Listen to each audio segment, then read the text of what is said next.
Whether you're doing meatless Mondays or you're just curious what a day would be like of plant-based meals, I'm gonna walk you through step by step 3 meals that are all plant-based. So beginning with breakfast, I know that mornings can be busy, so I'm gonna show you a very easy whole grain brown rice porridge with a fruit compote. All of these ingredients I found at my local market, Basil Bandwagon Natural Market. So starting with the brown rice, this is the Lundberg short grain brown rice. You can use other varieties of rice if you prefer to use the long grain. I basically just cook this according to package directions. So I have 1 cup of cooked rice, and this was leftover from the day before. Makes it super easy in the morning when you're busy to just use leftover cooked rice. So besides the cooked rice, you're also gonna need some other ingredients like these walnuts. Walnuts add a nice protein touch to this breakfast, so we're just gonna add those chopped on top as a garnish, which adds flavor and good fats. Like I mentioned, we're gonna be making a fruit compote. I'm using a pear and an apple, but you could use berries or other fruits if you like. I've got a little bit of cinnamon to add a nice flavor, and some natural maple syrup, which is a great sweetener. So first I'm gonna start by chopping up my fruit.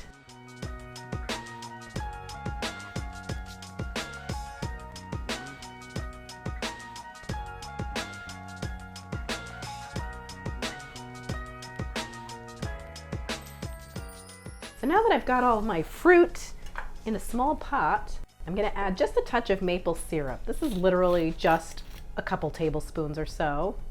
If you don't want to use the sweetener, you could just use a little bit of water. It's up to you if you want to add a pinch of salt. And you can also go ahead and add your cinnamon. This is about a ½ teaspoon of cinnamon.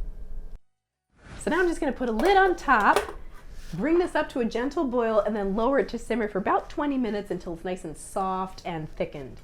So while that's going, I'm gonna go ahead and start on my brown rice cereal. I'm taking my cup of cooked brown rice, placing it in a pot, and then I'm adding an equal amount of water, or you could use almond milk or some plant-based milk. Just like the fruit, we're gonna put this on the heat and bring it up to a boil and then lower it to simmer for about the same amount of time, about 20 minutes. Meanwhile, chop up your walnuts so that those are ready to go. You can lightly toast your walnuts. Some people like to even put a little bit of sweetener on them and bake them to get more of a candied walnut, but we're just going simple here. We're just gonna chop up some walnuts and use these as a topping. I like to save on the cost of nuts by getting them in the bulk section. If you're allergic to nuts, you can also use toasted seeds like pumpkin seeds. You'll wanna watch out for this happening as your whole grain cereal is cooking. The bubbles can really rise up, so you want to make sure that you can prevent it cooking over by just cracking the lid. That way you won't get a big mess on your stove. The rice is cooking away, and if you want to get it even creamier, you can use a potato masher and partly mash the rice. So once the 20 minutes is up, your rice will look nice and creamy and thickened like this. We're going to transfer it into a bowl. This is more of a single-sized portion. Of course, you can double this recipe if you're making it for 2, or you can increase the recipe by even more if you're cooking for a family. So the fruit topping is ready to go. You can see that the maple syrup kind of cooked down and it just became this nice, soft consistency. We're gonna put a little scoop of this on top. I love cooking fruit. I just feel like it makes it really digestible and even a little sweeter. And then you can top it off with a little bit of extra maple syrup if you like. Maybe another dash or 2 of some cinnamon, and these nice protein-rich walnuts, which add great crunch. So you can see that this was a fairly easy and quick, I don't know, I consider 20 minutes sort of quick for breakfast, but this is a great way to make your whole grains where you don't have to cook it from scratch, just using leftovers. It's a little bit on the piping hot side, but I'm gonna try taking a little taster bite. Wow. This is a healthy breakfast that anybody is gonna love.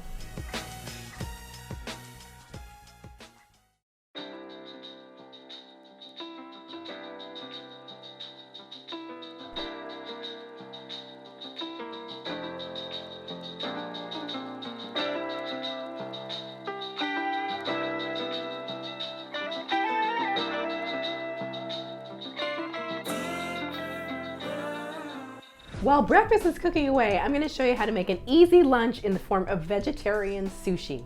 So something you're definitely going to need is sushi nori. This is a sea vegetable that goes on the outside. It's like the wrapper for the sushi. You can find these at a lot of grocery stores, so that you may not even have to go to like a specialty natural food market to buy one of these. So I cooked this according to package directions. It's basically a ratio of 1 to 2. So 1 cup of uncooked rice with 2 cups of water. And then I brought it up to a boil and then cooked it covered for about 50 minutes to an hour or so until it's nice and fluffy. I've got 2 ingredients going. I have the pumfu, which is our soy-free pumpkin seed tofu. I love this stuff. And I'm just gonna lightly fry this with a little bit of coconut aminos, or you can use soy sauce. So that'll be kind of our meaty filling. And then also to give it a nice richness and some more protein, I'm adding some almond butter. This is a sprouted almond butter, which I really like, or you can just use regular almond butter or even peanut butter.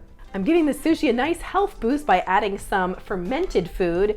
Fermented food like sauerkraut is great for boosting the good bacteria in your gut, so it really helps with digestion and overall immunity. For a little color and light sweetness, I'm gonna cook some carrot strips, and I'm also gonna be adding some steamed kale. And then for flavor, we're gonna make a little dip out of our coconut aminos, or you can use soy sauce. So you can see that you've got your good carbs in the form of the rice, you've got some protein with the pumfu and the almond butter, and then you've got vegetables in it, so it's really a nice, complete, simple little meal. So I've got a little water underneath this steamer basket. I'm gonna go ahead and steam my carrot strips and my kale, which I just tore up into little bite-sized pieces, taking off the stems. And we're just gonna steam everything for maybe 5 minutes or so on high until the carrots are nice and tender and the kale is also nice and tender, but still bright green. So you can see you've got some nice bright orange going on here. These are gonna be nice and tender. Oh, just be careful, this is hot.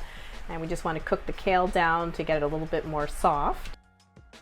Once your veggies are done steaming, you want to just put them on a plate so that they can cool down before you handle them.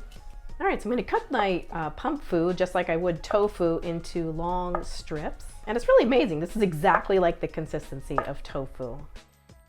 I'm just putting this in a pot. I'm going to cover it with just a little splash of water, say maybe like 1/4 cup, and a light little sprinkle of the coconut aminos. And we're going to bring that up to boil and lower it to simmer until the water has reduced, so about 15 minutes. Okay, so I have my nori sheet and I have it mostly covered with rice, but I did let about 1 inch at the top where it's not covered with rice. Now I'm going to go ahead and put in my fillings, starting with the almond butter first. And then I'm going to line up a row of my pumfu. That's just fun to say. And then some carrot strips. And this is kind of an art, you know, just rolling the whole thing up neatly. But I'm taking my mat and rolling it up and over the ingredients while I tuck them in. Give it a nice little squeeze. Take the mat out, that's important. And roll it forward and give it another squeeze. And then roll it forward one last time and squeeze, squeeze, and voila. Now cutting your sushi is just about as important as the way you roll it. You'll want to cut it in the middle and then cut each of the halves in about 4 pieces.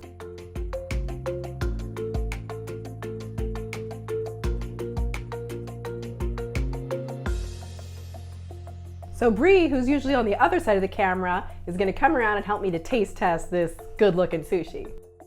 Your fingers or chopsticks. We have our coconut aminos dip sauce, or like I said, you can use soy sauce. Cheers. Cheers. Like it? Mm-hmm. Kind of a mouthful. Nice, easy, plant-based lunch. Got the almond butter on the last bite. Oh yeah. It was like... And now we're gonna move on to the dinner portion of your plant-based menu plan.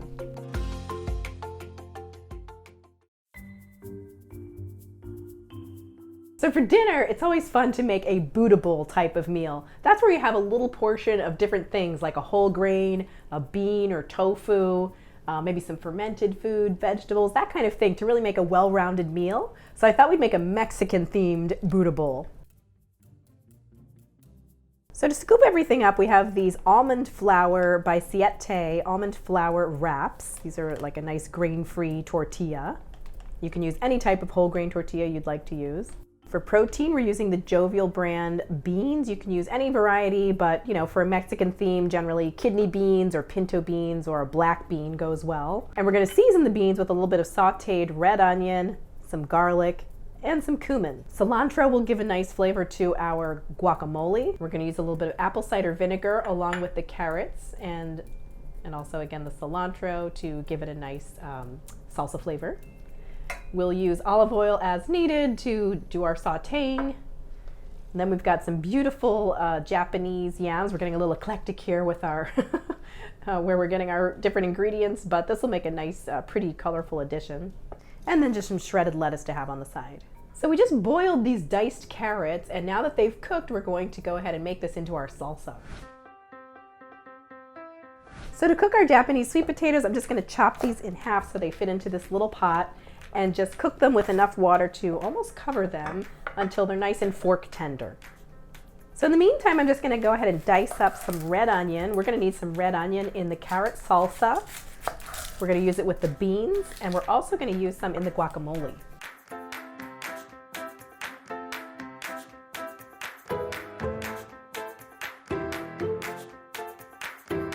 So we're going to put aside some of this onion to saute with the kidney beans, and since the rest will be essentially raw, I like to mellow it out by adding a little bit of sea salt to it and even a little splash of some apple cider vinegar or lime juice. So this is a few shakes of salt, maybe 1/8 of a teaspoon or 1/4 teaspoon for, this is roughly 1/4 cup of the red onion, and then just a little splash, maybe like 1/2 teaspoon of the apple cider vinegar.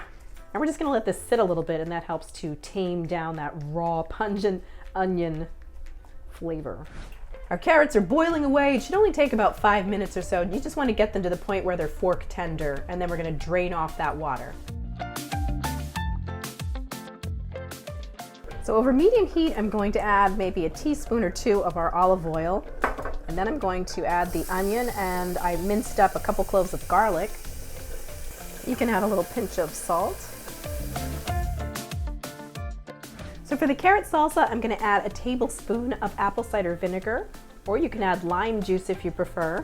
I'm going to chop up a few tablespoons of fresh cilantro.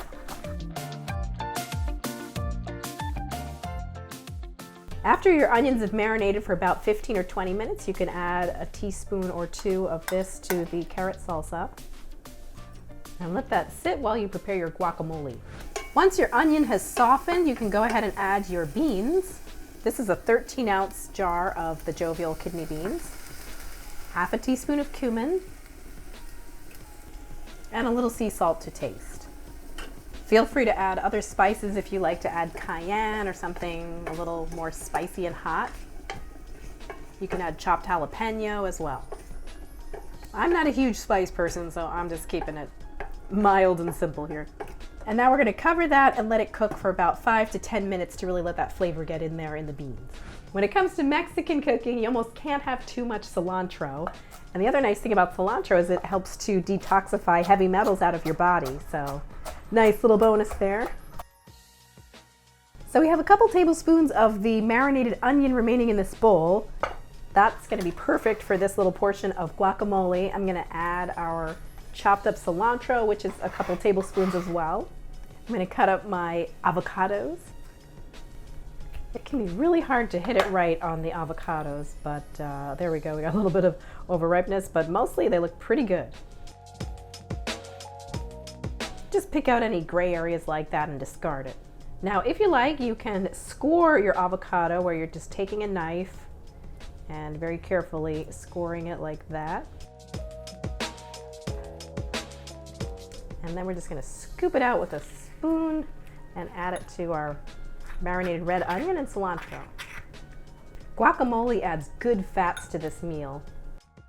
This is about 1 clove of minced garlic. And then I'm going to add the juice of 1 lime.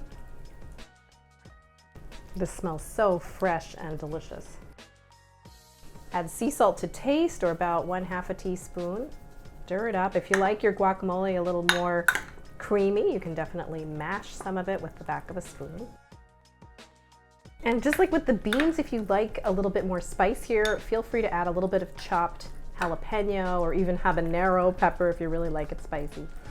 Let's check and see how our sweet potatoes are doing, and if they're fork tender. Not quite. I feel like they could go a little bit longer.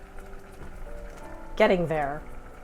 I would say just another 5 minutes on these guys, so they will have cooked for maybe, 15 or 20 minutes on a fairly high boil.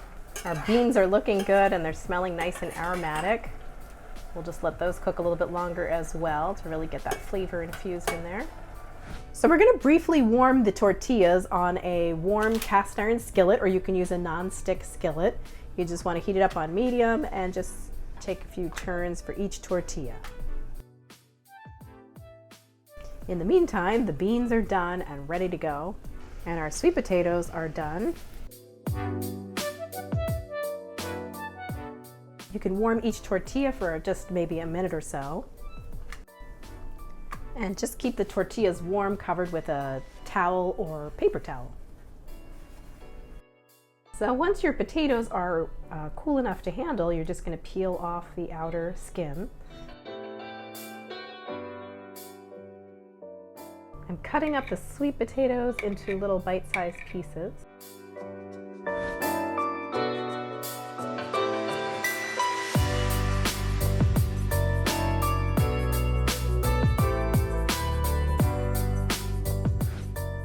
Put a lid on the jar and give it a good shake.